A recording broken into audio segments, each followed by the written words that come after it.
araw ay may dalang mga posibilidad ng tagumpay o kabiguan, ng ligaya o lungkot. Kaya marapat lamang na tanggapin si Jesucristo bilang tagapagligtas at Panginoon. At matapos yon ay panariwain ang katapatan at paglapit sa Kanya bawat araw o day by day. Ang day by day ay naglalayong umalalay sa pang-araw-araw na pamumuhay Kristiyano.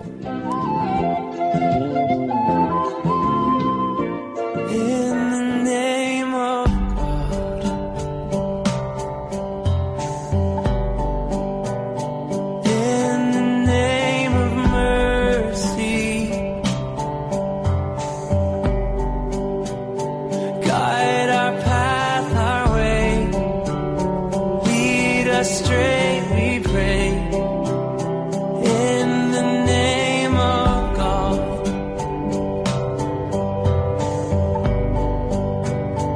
In the name of God.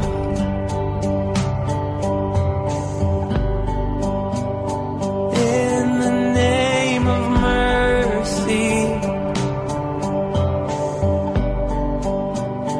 Guide our path, our way.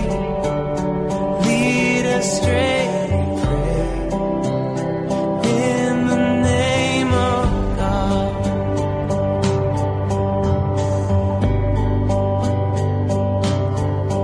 We will worship you alone. We will bow before your throne and praise the name of God, Lord of all worlds. Compassionate giver of mercy, praise the name of God, Lord of all worlds. Compassionate giver of mercy.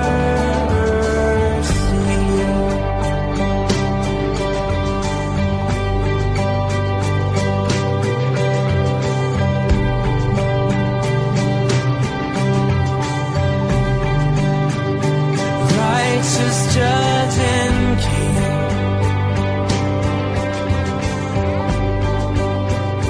temper might with mercy,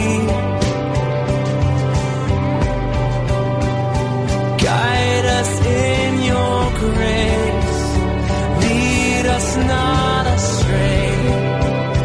Righteous judge and king,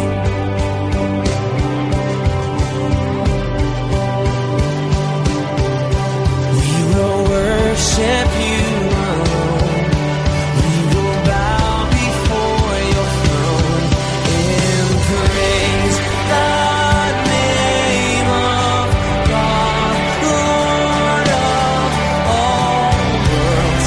Compassionate giver of mercy, praise the name of God, Lord of all worlds.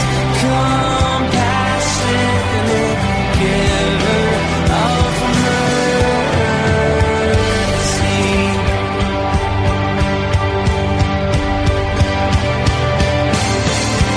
Oh, you are the Lord, and your name is worthy. You are the King, full of grace and mercy. You are the Lord, and your name is worthy. You are the King, full of grace and mercy. Praise the name of God, Lord of all worlds. Compassionate giver of mercy, praise the name of God, Lord of all worlds.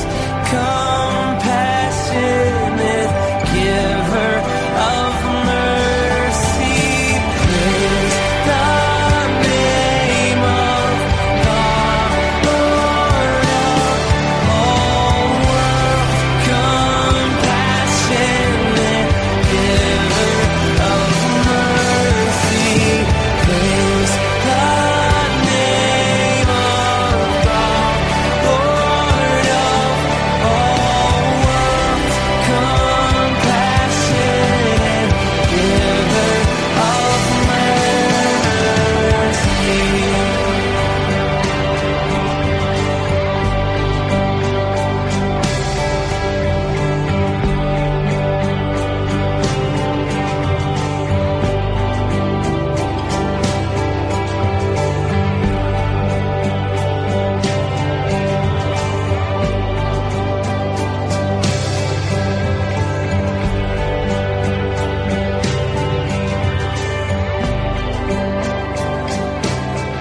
Narito po ang ikalawang bahagi ng mensahe ni Pastor Ed Lapis na pinamagatang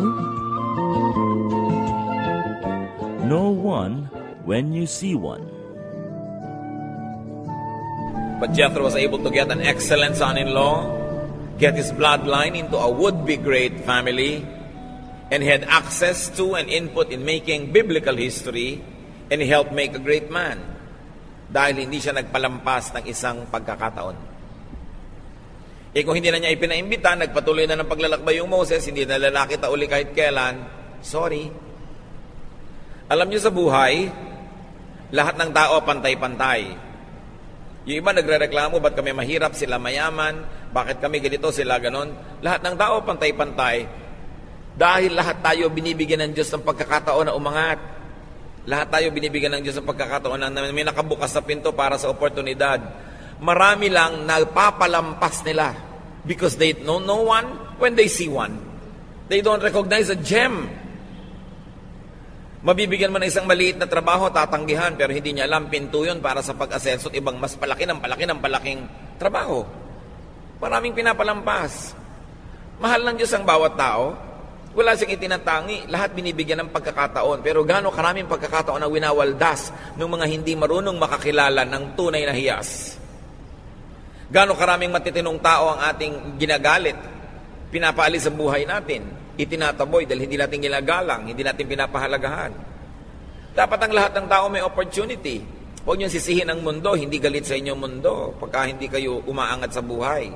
Hindi naman pinag-uusapan ng Diyos at mga anghel na tikisin nga natin ang taong ito. Huwag natin siyang bibigyan ng pagkakataon. Hindi ganoon ang Diyos. Pero tayo ang hindi nakakakilala sa mga golden opportunities.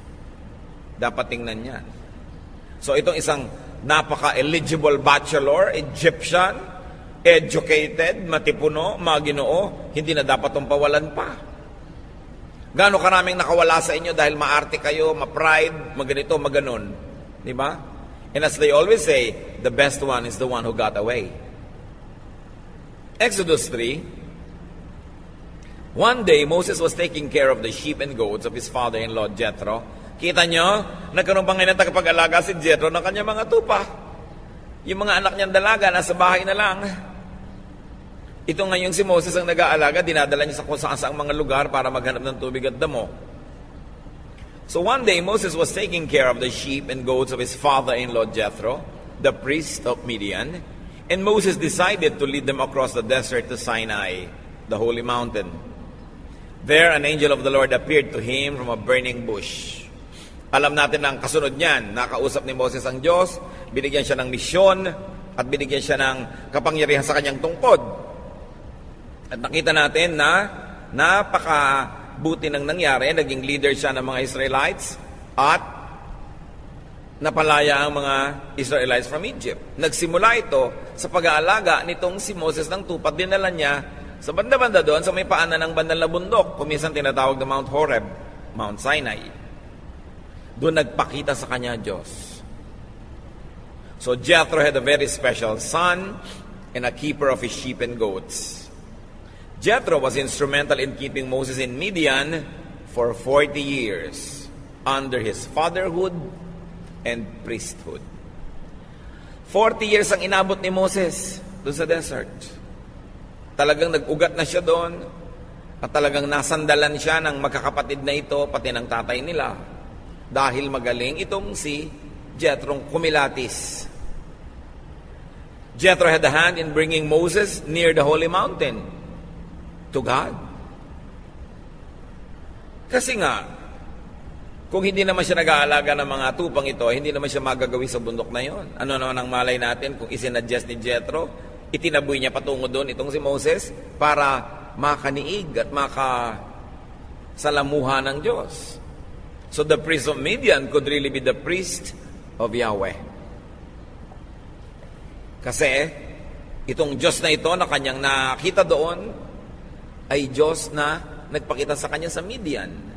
Tinatawag natin God of Israel, but more correctly is the God of Midian, because that's where He first appeared to Moses. Exodus 4, the Lord gives great power to Moses, and then Moses would return to Egypt. 18. Moses went to his father-in-law Jethro and asked, "Please let me return to Egypt to see if any of my people are still alive." "All right," Jethro replied, "I hope all goes well." At kung si Jethro ay priest of this God, then meron na siyang ideya kung anong dapat ang maganap. Kagustuhan ng Diyos na ito na makalaya ang mga Israelites from slavery in Egypt. So Jethro sends off to Egypt itong si Moses for his great mission. And Jethro gives his blessing.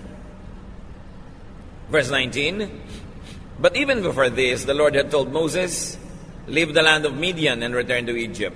Everyone who wanted to kill you is dead.'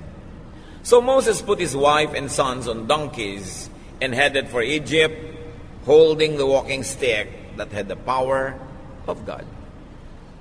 So the bit-bit na niya ngayon ang kanya mag-iina, papunta na siya sa Ehipto, sa Exodus, sa immortality.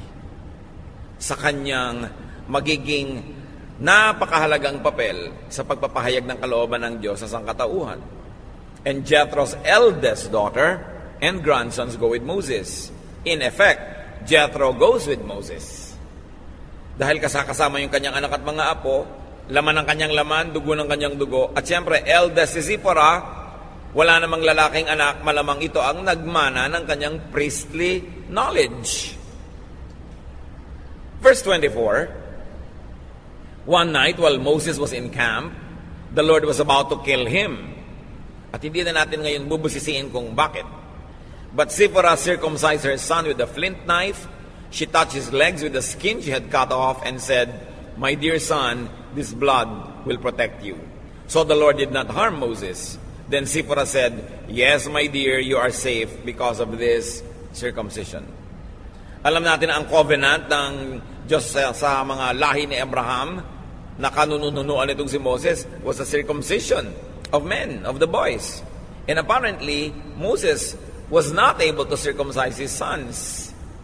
Kaya nung papunta na sila sa Egypt, ay inapoy siya ng lagnat at babawian na sana ng buhay ng Diyos dahil nagalit sa kanya ang Diyos.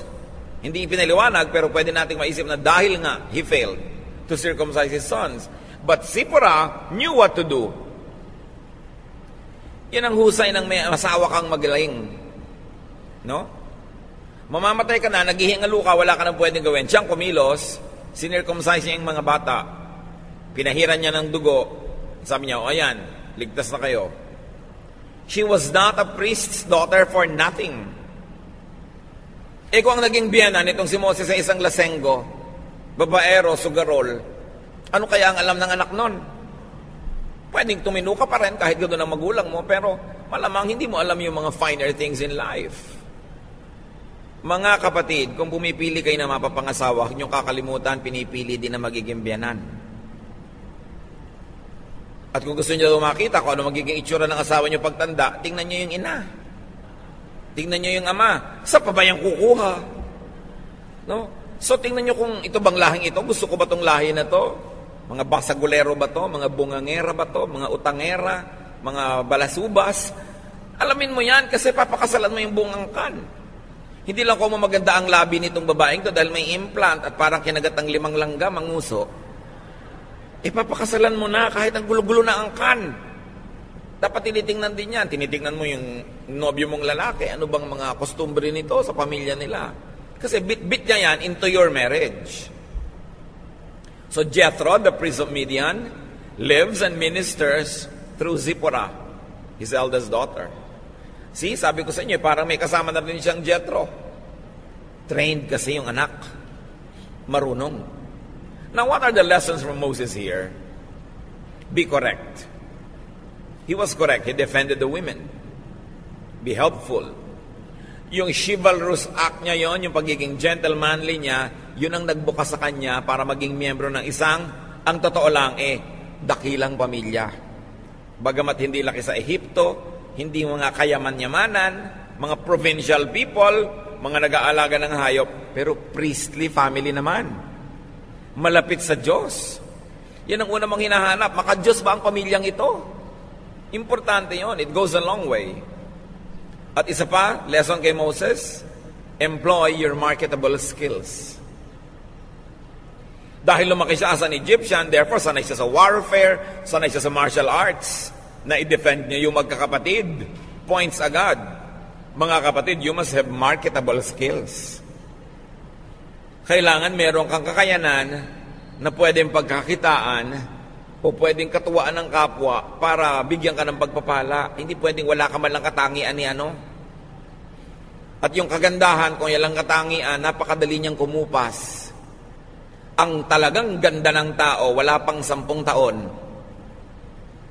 Sa sandali mamumukadkad at mamaya bago ka makatingin uli, lanta na. Kaya hindi lang yan dapat ang asset ng tao. Meron kang galing, meron kang husay. Na matutuwa ang kapwa mong nandun ka dahil may naiaambag ka sa kanyang ikabubuti. Another lesson from Moses, marry into a good family. As we have already mentioned. Especially in our country, you don't marry a person, you marry a family. You inherit their utang. You also inherit their friends, their enemies. Tinitingnan niya ng buong buo. So, what is a good family? Ano ba yung de buena familia? Hindi yun yung mapera. Although, bonus yun. Hindi yun yung mga kilala sa high society. Although, sometimes it opens doors. What is a good family for you? A family that does you good. A family that will do you good. A family that will allow you to be the good you, will not bring out the beast in you, but will bring out the angel in you. Yun ang magandang pamilya. Hindi yung pamilyang nagiging defensive ka kasi offensive sila. Hindi yung pamilyang lumalabas ang pagkamabangis mong hayop dahil nakalabas din ang mga pangil nila lagi. A family that will inspire you to be the better you, the finer you. Yun ang good family. Mayaman man o hindi, edukado man o hindi. Yung pamilyang alam mo na pag napasampid ka sa kanila, mapapabuti ang yung pagkatao. Natahimik ang yung buhay. Mahalaga yun. Your in-laws can make or break you. As we see here, si Moses ang talagang nagtulak at nagbuhat sa kanya para umangat yung angkan ng asawa niya. Naturuan siya, na-assist siya. Moses was saved and helped by this family. He was molded and supported by this same family. Remember that the first 40 years of Moses in Egypt led him to exile. Ano bang natutunan ni Moses sa Egypt? Yun, nakapatay ng tao, naging mapusok, naging mayabang. Pero yung next 40 years niya sa desert, doon siya naging tao. Kung kailan siya kinailangan mag-alaga ng mga tupang hiram, kung kailangan siya na makisuno, makisama, at pasakop sa isang biyenan who was a godly priest. Doon siya naging finer. So choose the family you marry into habang hindi pa huli ang lahat. Another lesson from Moses, recognize and learn from your Jethro. Lahat tayo may Jethro ang itinatakdaan Diyos. Jethro na magtuturo sa iyo, magtutuwid, mag-aalaga sa iyong espiritualidad. Dapat yon kasi Moses ka, Prince of Egypt, lumaki sa most cosmopolitan place in the world, sanay sa luho. When you meet your Jethro, dapat bow ka. Kasi yun ang gagamitin ng Diyos para ka ituwid, para ka kinisin at gawing pino. Jethro had so much contribution to the making of Moses. So, mga kapatid, know a Jethro when God sends you one. And stay with your Jethro for as long as possible. Marry into your Jethro's family symbolically. Hindi naman kailangan maging literal yun. Makipagmabutihan ka, makisangkot, makiisa sa pamilya ni Jethro. Kung sino man ang Jethro sa iyong buhay. Yung Jethro na taong naglalapit sa iyo sa Diyos, kumukup-kup sa iyo sa oras ng iyong pagkaulila at pangungulila at nagbibigay sa iyo ng mga ginhawa, lalo na't espiritual. Na-identify nyo na ba ang mga Jethro nyo sa buhay, mga kapatid? Kailangan, alam nyo yun at kilala. Tinatanawan ng utang na loob, ginagantihan at sinusuklian ng mabuti, at hanggat maaari, sinusunod ang kanilang mga payo. Now, what are the lessons from Jethro? Recognize good work. Recognize people who do good, especially those who do you good. Tulad ni Jethro, nung mabalitaan niya yung tungkol kay Moses, hindi niya pinawalan. Habulin ninyo, imbitahin nyo dito. Kailangan mga kapatid, pag may gumagawa sa atin ng mabuti, iniimbita nyo maghapunan. Kung ano man ang equivalent nun. Ginagawa nyo ng mabuti, sinusuklian nyo. Sapagkat yung tumatanggap ng mabuting hindi mo rin magsukli, hindi na uli pinupuntahan ng mabuti. Kasi walang sukli. Connect with good people. People who do you good. Dapat doon tayo kumukonekta. And invite and keep good people in your family. In your circle of friends. In your social registry. Ang inilalagay nyo sa social registry nyo, hindi lang yung mga sikat na pangalan na mayaman o whatever. Yung taong nakagagawa ng mabuti sa inyo. At yung taong tinutulungan kayong maging mabuti. Yun ang mabuting mga kaibigan. At sa mga sipora naman, lalo mga single pa kayong mga binata o dalaga, makinig kayo sa mga tatay niyong Jethro pag may sinasuggest. Parang medyo nararamdaman nyo yung nanay nyo, pinupush itong isang manliligaw nyo over the others. You know, parents usually know best. Not always, but usually. Matala sa mga pakiramdam ng mga magulang, sa ugali at kostumbre na mamanugangin, makikinig kayo sa inyong magulang. 99% tama sila. Kaya lang, bago malaman niya nung iba, nagkamali na sila, nabigo na, nadurog, nabasag, nagkawasak-wasak. Sasabihin pa, tama pala kayo, mami. Kailan mo pa malalaman kung kailan ka pa nasira na? Kaya kailangan, bago yon makikinig sa magulang. Parents know. Binigyan sila ng Diyos ng likas na karunungan at antena to be protective of their children. So they are able to discern trouble many kilometers away. Alam nila, anak, wala kang kinabukasan sa lalaking yan. Maupo lang. Kitang-kita ko na kung anong mangyayari. Hindi matahimik ang tuhod, uga ng uga. No? Uupo lang, hindi mo malaman kung nakaupo, nakahiga. Batugan, anak, yung batang yan. Maniwala ka sa akin. Si bata naman ako, libang na libang doon sa lalaki dahil maganda ang kilay. Ayaw makinig sa magulang dahil alaga ng lalaki mag-text. Nakikinig ka dapat sa magulang para di ka mapahamak. Another lesson from Jethro, be a doubly productive priest or minister. Serve God and still be economically fruitful. Nakita niyo si Jethro, priest, pero ang daming kabuhayan, ang daming mga alagang hayop. Hindi ko mo priest ka o servant ka of God, dapat ka nakalugmok sa kahirapan. Nakita niyo siya? Doubly productive. He had a priestly ministry and yet he had a large herd of animals. Proverbs 15:6, the house of the righteous contains great treasure. Stop equating priesthood or ministry with poverty. Ine-expect mo kasi pagkalingkod ng Diyos, mahirap, nakalubog sa hirap, walang kagamit-gamit, kupa sa mga damit. Pero sabi sa Proverbs 15:6, the house of the righteous contains great treasure. Marami ngayon, mga Christian, ma-offend pa. Ano ba naman yung bahay ng minister na yon? Ang ganda-ganda ng mga gamit. Ganyan. Na-offend pa. Sabi ganyan talaga, pagka-righteous ka. Lalagyan ka ng Diyos ng maraming biyaya. Hindi isang katangian na naghihirap ka sa buhay. No? Although kung talagang sinisikap mo na ang lahat, yung pa rin ang katagalagayan mo ngayon, hindi rin yun kapintasan. So be a doubly productive pastor. If you're a pastor, marami ka namang time, pwede ka rin magnegosyo, pwede ka rin mag-alaga ng mga hayop, pwede kang may tindahan o yung asawa mo, para marami ka rin treasure. At hindi tayo dapat na-offend pag nakakita tayo ng mga lingkod ng Diyos na maginhawa ang buhay. Ayaw ba natin maginhawa sila? Mabuti at masarap ang buhay nila. Diba? Para marami silang oras na tumulong sa kapwa, imbes na hirap silang isang kahig, isang tuka, wala na silang oras sa inyo dahil wala silang makain. So, importante na gano'n ang pananaw. Another lesson from Jethro is to guide people into their calling or destiny. Ginaid niya si Moses. At nung si Moses ay itatawagin na ng Diyos para sa active mission in Egypt, bagamat taga-alaga ni Jethro ng mga hayop, tagapagtanggol ng kanyang sambahayan, pinalaya niya na bumalik sa Ehipto. Set people free to do their mission in life. Mga magulang, huwag nating igapos ang ating mga anak at manugang dahil lang mas maginhawa tayo pag malapit sila dyan.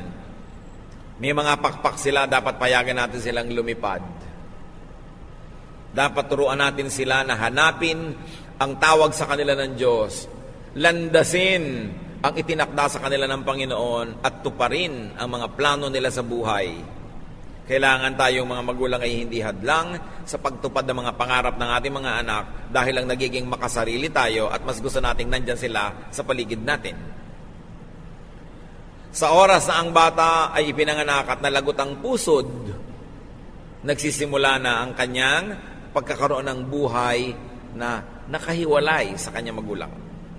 Yung paghihiwalay, hindi naman kailangan laging physical. Kahit magkasama kayo sa isang bahay, papayagan nyo ang inyong anak o manugang na magkaroon ng diskarte niya sa buhay. Hindi nyo didiktahan. Hahayaan nyo na sila ang magpalaki sa kanilang mga anak ng style na gusto nila, bagamat pwede naman tayo magpayo. Pero yung pagpapalaya sa ating mga anak at manugang, isa yan sa mga tungkulin ng mga matitinong magulang. Hindi natin sila ibinubulsa, hindi natin sila tinatapakan, hindi natin sila tinatanggalan ng anino o pagkatao. Tayo ang nagbibigay sa kanilang inspirasyon para habulin, hanapin, tuparin ang kanilang mga pangarap. At maging totoo sila sa kanilang sarili kung paano sila nilikha ng Diyos. That's what parenthood is all about. It is not imposing yourself on your children, but allowing them to become what God had meant them to be. Even if it causes inconvenience in our lives. Another lesson from Jethro, raise your children, raise people well. Kita niyo si Jethro, the priest of Midian, lived and ministered through Sipporah. Alam na alam ni Sipporah ang gagawin. Turo, aral, mapupuri mo magulang. Hindi pagka merong taong burara dyan, isang taong walang kwenta, tatanong mo, sino ba magulang nito? Wala bang naituro sa kanyang magulang? Kaya napakahalaga mga kapatid, ang pagtuturo sa bata. Proverbs 22:6, teach your children right from wrong, and when they are grown, they will still do right. Sabi na ibang version, train up a child in the way he should go, and when he is old, he will not depart from it. Lalo ngayon, mga kapatid, na 10 milyong Pilipino nagtatrabaho abroad. Gaano karami mga bata ang lumalaki hindi kasama ang ina o ang ama. Malalagay sa mga lolo't lola na pagod na sa pag-aalaga dahil matanda na, so medyo maluwag ng masyado. Tsaka nag-aalangan din na paluin ng inyong anak, baka magtampo pa yung manugang. Kung kayo ay nasa isang pamilya na ang mga magulang ay nasa abroad, isa o pareho, lalong mahalaga na mga bata i-enroll nyo sa Christian schools. Yun ang ipaglaban ninyo. Kahit kung minsan, medyo malaki-laki ng konti ang matrikula. Para nakatalikod man kayo, wala man kayo, alam nyo na tuwing nasa paaralan ng inyong anak, tinuturuan ng salita ng Diyos. Tinuturuan ng kabanalan. Tinuturuan ng responsibilidad ng mga matitinong taong nananalig sa Panginoon. Wala nang higit na mapanganib sa ating sibilisasyon. Mas mapanganib kesa sa atomic war. Mas mapanganib kesa sa kung ano-ano mga digmaan. Mas mapanganib kesa pollution o melting ng mga yelo sa North Pole. Sa warming of the weather. Alam nyo kung ano pinakamapanganib? Ang talagang banta sa kabihasnan? Paglaki ng napakaraming bata na walang takot sa Diyos. Paglaki ng mga bata na walang paggalang sa mga kaugalian at tradisyon. Paglaki ng mga bata na walang sinisino, hindi gumagalang sa edad o ranggo, hindi gumagalang sa otoridad. This is the real danger that the human civilization faces now. Children, especially those that grow in the developed economies in the West, that have no or very little parental, religious, moral guidance. Nababalitaan niyo yung mga kabataan sa Amerika na bigla na lang minamasakar lahat ng kaeskwela. For no apparent reason. Nabalitaan niyo yung sa Northern Europe, nakutakot-takot ang kanyang pinatay. Nababalitaan niyo yung mga massacre at mga riot sa England ng mga kabataan na nagloot ng mga lungsod nang wala namang talagang dahilan. May in-interview pa, why are you doing it? Sabi niya, because I can. Paano lumaki sa mga bahay na walang magulang na nagpapalaki? Walang turo. May batas pang bawal paluin ng bata. Hindi maturuan. Hindi mo mabigyan ng disiplina. Anong mangyayari sa taong sa kaloob-looban niya, wala siyang iginagalang? Anong maghahari sa kanyang ugali? Di yung kanyang pagkahayop. Magiging asal hayop. Kasi hindi pinalaki ng mayroong training. Aso man at hindi mo sinanay na nakatali ko minsan, pag tinalian mo, ayaw. Kung may tunay na panganib na kinakaharap tayo, ang pagpapalaki ng maraming tao sa buong mundo ng susunod na henerasyon na walang takot sa Diyos. Walang paggalang sa kapwa, magagaspag ang mga ugali, mga bastos. Paano hindi tinuturuan ang kagandahang asal kung anong tama at mali? At tayo, ang lipunang Pilipino, nanganganib dahil ang daming lumalaking bata, hindi nalilimliman ng magulang. Mabuti na lang may mga lola, lolo, tita, tito, pero dapat i-maximize yung possibility that they will grow up correctly by enrolling them in Christian schools. It is no guarantee, pero napapalaki nyo yung posibilidad na lalaki siya na alam niya ang tama't mali. Kasi pag ang bata lumaki mula 1 hanggang 10 years old, nahasa sa tama't mali, napaparusahan ng mali, nagagantimpalaan ng tama, kahit bitawan mo na yan buong buhay, hindi na mababawi sa kanyang kaibuturan ng puso kung ano ang tama't mali. Magkakamali rin yan, madadapa pamisa-misan, pero hindi maliligaw ng sobra, babalik at babalik, dahil yun ang kanyang kalooban. The war for the hearts and minds of our children happens until they are 10 or 12. You've got to win that war. Dahil pag natalo ka sa giyera na yun at naagaw ng sanlibutan ng kanyang isip, ang hirap ng bawiin pa. Kaya dapat ang pagmagulang, sipag, pagtuturo. At yan ang nagiging bunga ng sobrang paghihiwalay ng mga mag-asawa na apektuhan ng mga bata. Sobrang pagiging liberal. Tapos may internet pa. Ang dali-dali na magligawan ngayon ng mga bata, malaman lang ang cellphone number. Hindi katulad nung araw, mag-iipit ka pa ng mga sulat sa libro, ipapadala pa sa kaklase, kunwari magbabasa. Ngayon, isang text lang. Type mo ba? Type. Yun na. Ang bilis. Lalo sa internet, mag-uusap pa, may camera pa. Hindi mo alam kung ano nagaganap sa kwarto ng iyong anak. Binabantayan nyo yan. Hindi nyo binibigyan ng sobrang laya hanggang wala sa tamang edad. Yung nasa tamang edad, daliligaw pa. Baka nga asawa nyo internet ng internet Hindi ba? Iba na ngayon ang labanan. Sobrang matindi. Napakalakas ng kaaway dahil ang dali na gumawa ng mali. Kaya yan ang lesson natin kay Jethro. Nagpalaki ng mga anak, kahit mga babae. Marunong magpastol ng mga tupa at marunong tumupad ng priestly duties. One of the greatest contributions people can give to civilization is to teach children right from wrong. To give children ethical, moral, and spiritual values. Kaya nais nating dagdagan pa ang mga pagtuturo nyo sa bahay at pagtuturo sa paaralan. May Sunday school pa tayo. Kaya utang na loob, i-enroll nyo ang inyong mga anak. Dinadala nyo na rin lang naman dito. Dito naman natin sa Bulwagan, usapang matanda ito, di ba? Minsan tatanungin kayo ng anak nyo, ano ba yung binabanggit ni Pastor? Kung ano-ano, siguro mga paligoy-ligoy pang gagawin nyo para ipaliwanag yung kuminsan na yung mga adult material na pinag-uusapan natin dito. May bagay sa kanila, Sunday school. I-enroll nyo doon. Alam nyo, pagka nandyan ako sa labas, naglalabas yung mga bata, tinitingnan ko kung may tatak ba yung kamay nila o matin ba ng Sunday school, may dala-dala bang artwork. Kasi dinadala nyo na rin lang. Diba? Dagdagan pa natin yung possibility na dumadami yung naiintindihan nila sa salita ng Diyos. So, know a Moses when you see one. When you see a Moses, a promising person with a great future, a great ministry, nurture and support your Moses. And know a Jethro when you see one. Respect, learn from, and obey your Jethro. Inspire, bring out the Moses, the Jethro in others.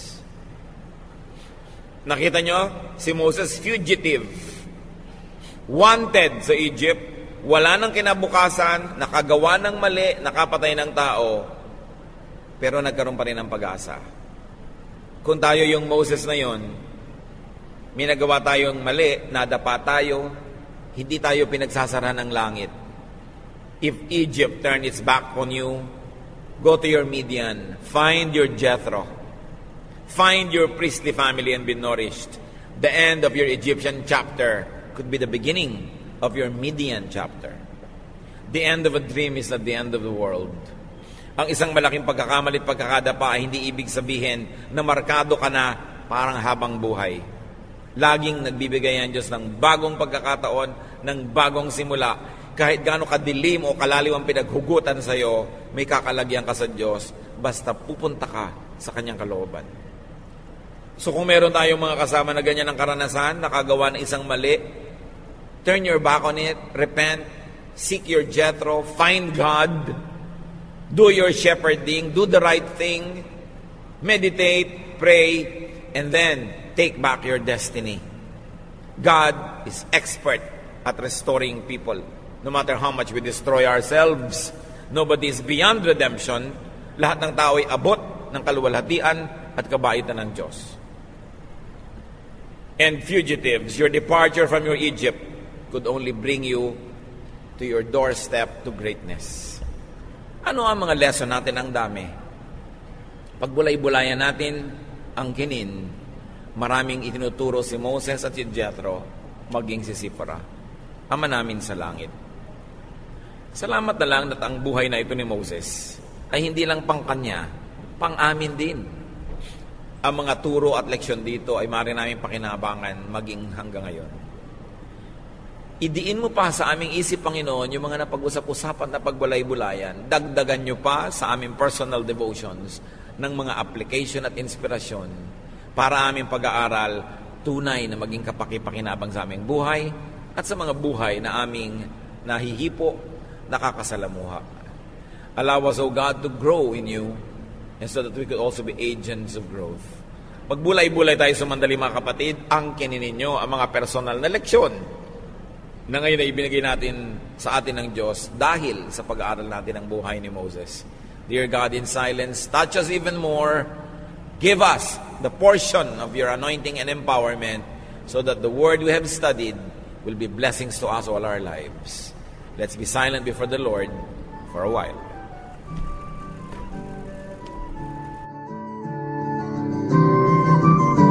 Ang katatapos pong ikalawa at huling bahagi ng mensahe ni Pastor Ed Lapiz ay pinamagatang Know one when you see one.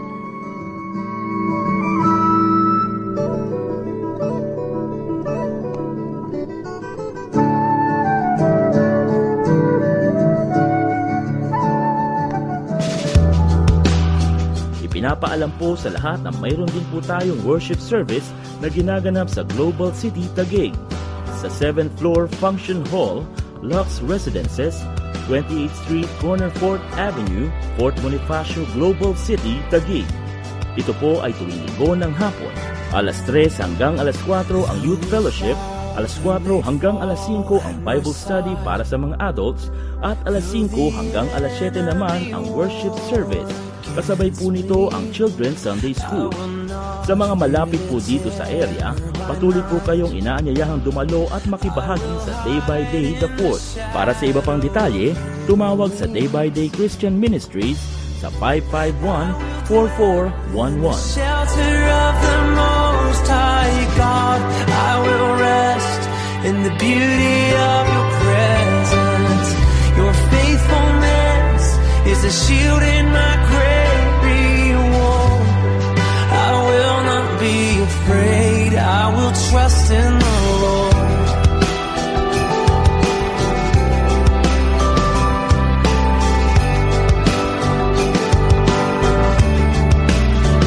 You have set me securely on high.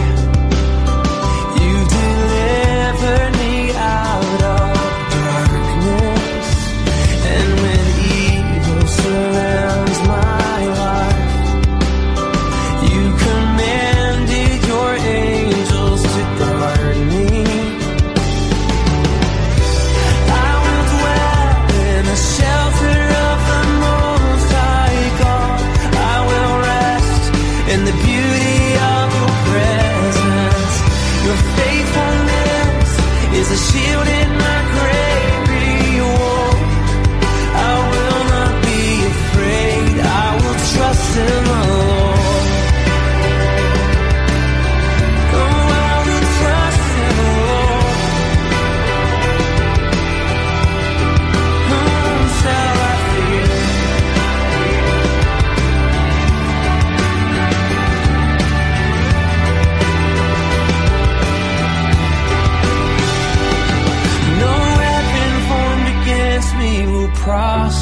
against me will prosper. No weapon formed against me will prosper, says the Lord. No weapon formed against me will prosper. No weapon formed against me will prosper. No weapon formed against me will prosper, says the Lord.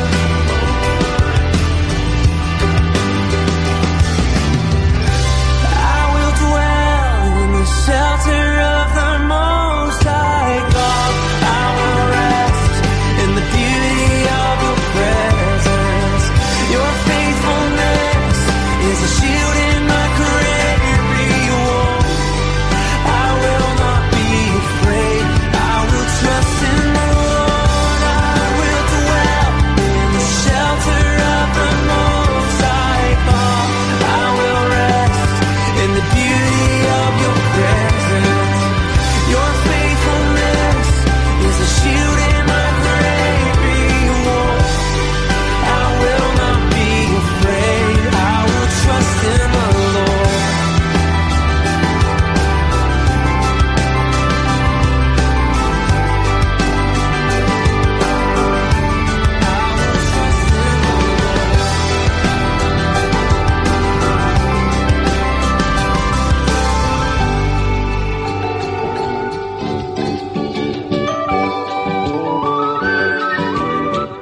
Oras na po para pansamantalang magpaalam ang programang Day by Day. Tayo po'y magsama-sama mula Lunes hanggang Biyernes. Magandang gabi po at mabuhay ang Panginoong Hesus.